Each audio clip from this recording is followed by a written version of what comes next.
Assalamualaikum warahmatullahi wabarakatuh. Perkenalkan nama saya Mega Mustika. Di sini saya akan menjelaskan tentang instalasi operating system dan addressing. Baiklah, langsung saja kita mulai. Untuk pengertian instalasi sistem yaitu proses pemasangan sistem operasi pada perangkat komputer. Sistem operasi adalah program yang mengatur komputer agar dapat melakukan tugas-tugas tertentu, seperti menjalankan aplikasi, mengakses file, dan mengontrol perangkat keras. Instalasi sistem operasi pada komputer melibatkan beberapa tahapan, seperti persiapan, booting, dan instalasi itu sendiri. Kemudian ada fungsi sistem operasi. Yang pertama yaitu melakukan booting, yaitu mengelola sistem operasi perangkat. Kemudian ada manajemen proses, melakukan sistem operasi, mengalokasikan ruang untuk mengaktifkan proses komputer, menyimpan dan berbagi informasi. Loading and execution, sistem operasi akan memulai dan menjalankan suatu program. Manajemen memori, sistem operasi berfungsi mengordinasikan aplikasi dan mengalokasikan ruang untuk program atau aplikasi yang diinstal di komputer. Keamanan data, sistem operasi berperan melindungi data pengguna dari serangan cyber. Manajemen drive atau disk, sistem operasi membantu mengelola drive komputer dan membagi disk. Kontrol perangkat, sistem operasi memungkinkan pengguna untuk mengizinkan atau memblokir akses ke perangkat. Kemudian ada desain user interface, memungkinkan pengguna untuk memasukkan dan menerima informasi atau disebut UI atau antarmuka pengguna. Kemudian ada tujuan sistem operasi. Yang pertama itu melakukan efisiensi, kemudian memberi kemudahan, lalu kemampuan untuk berevolusi. Selanjutnya, jenis sistem operasi dan contohnya. Yang pertama ada sistem operasi standalone.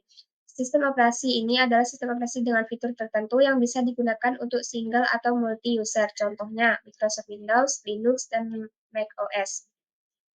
Kemudian yang kedua yaitu sistem operasi jaringan. Sistem operasi jaringan adalah sistem operasi yang berjalan di suatu perangkat khusus yang disebut server. Contohnya Linux, Unix, Microsoft Windows Service, dan Mac OS X. Yang ketiga, sistem operasi waktu nyata atau real-time operating system. Ini menyediakan dukungan untuk sistem waktu nyata. Sistem operasi waktu nyata bisa berupa sistem waktu nyata keras, hard real time, atau sistem waktu nyata lunak atau soft real time.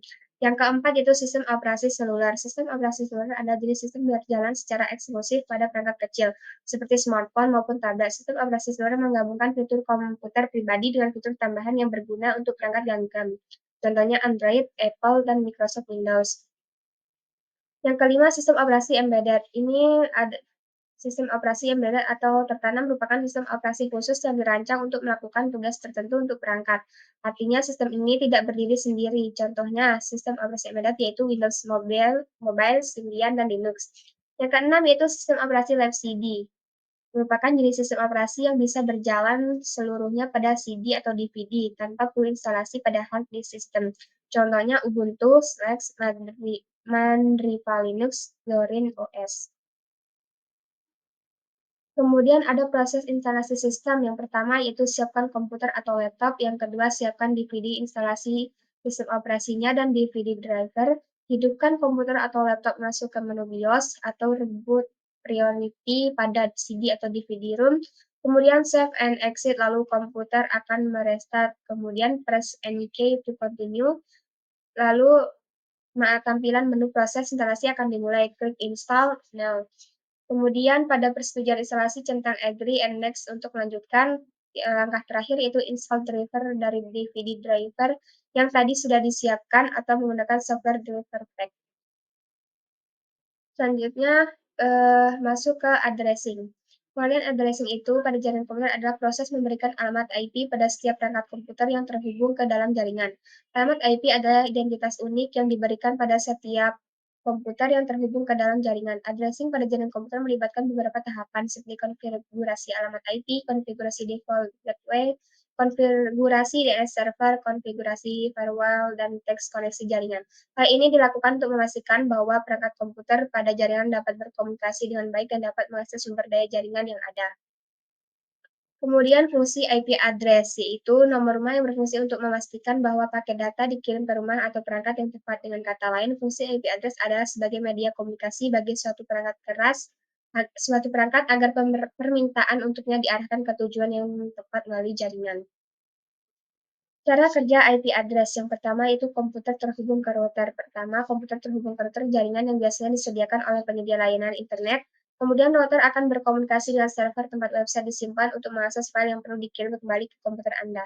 Komputer, router, dan server memiliki IP address tertentu yang bisa dikenali satu sama lain. Oleh karena itu, dengan alamat inilah masing-masing perangkat bisa berkomunikasi, mengambil data, dan mengirimkannya. Selanjutnya ada versi-versi address. Yang pertama, versi IP address pertama. Memiliki panjang angka 32 bit dan terdiri dari 4 kumpulan angka yang dipisahkan dengan titik. Kemudian kumpulan angka ini masing-masing menjadi representasi desimal dari 8 digit angka biner. Kemudian yang kedua, IP versi 6 mempunyai panjang angka 128 bit dan terdiri dari 8 kumpulan angka dan huruf yang dipisahkan dengan titik 2 masing-masing. Kumpulan angka dan huruf itu adalah representasi desimal dari 16 angka biner. Kemudian ada jenis dinamis. IP address dinamis merupakan jenis yang biasanya dimiliki oleh halayak umum, termasuk kita ini. Alamat IP ini diberikan oleh penyedia layanan internet secara gratis, tapi tidak bersifat pribadi. Yang kemudian jenis statis. IP address statis justru berkebalikan dengan jenis IP address dinamis. IP address statis sudah di-booking oleh pihak yang menggunakannya. Kemudian ada teknik addressing mode.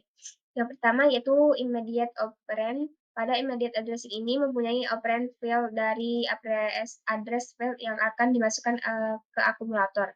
Keuntungannya tidak adanya referensi memori selain dari instruksi yang diperlakukan untuk memperoleh operand, kemudian menghemat siklus instruksi sehingga proses keseluruhan akan cepat. Kemudian yang kedua itu direct addressing mode. Alamat diberikan langsung dari address file, kemudian dicabangkan langsung dari address file untuk melihat isinya. Kelebihannya itu file alamat berisi efektif address sebuah operan. Kelemahannya keterbatasan file alamat karena panjang file alamat biasanya lebih kecil dibandingkan panjang Word. Yang ketiga, indirect addressing. Disimpan dalam memori dalam kemudian dicabangkan lagi ke efektif address dari alamat yang ada pada memori sebelumnya, dan isinya dapat dilihat dari efektif address tersebut. Keuntungannya, ruang bagi alamat menjadi besar sehingga semakin banyak alamat yang dapat referensi. Kerugiannya, diperlukan referensi memori ganda dalam satu fact sehingga memperlambat proses operasi. Yang keempat, relative address. Alamat efektif didapatkan dari alamat instruksi saat itu ditambahkan ke file alamat, kemudian memanfaatkan konsep lokalitas memori untuk menyediakan operan-operan berikutnya. Yang kelima yaitu pada indexed addressing ini isi index register plus address part instruction, kemudian dari hasil tersebut didapat alamat baru dan isi dari akumulator.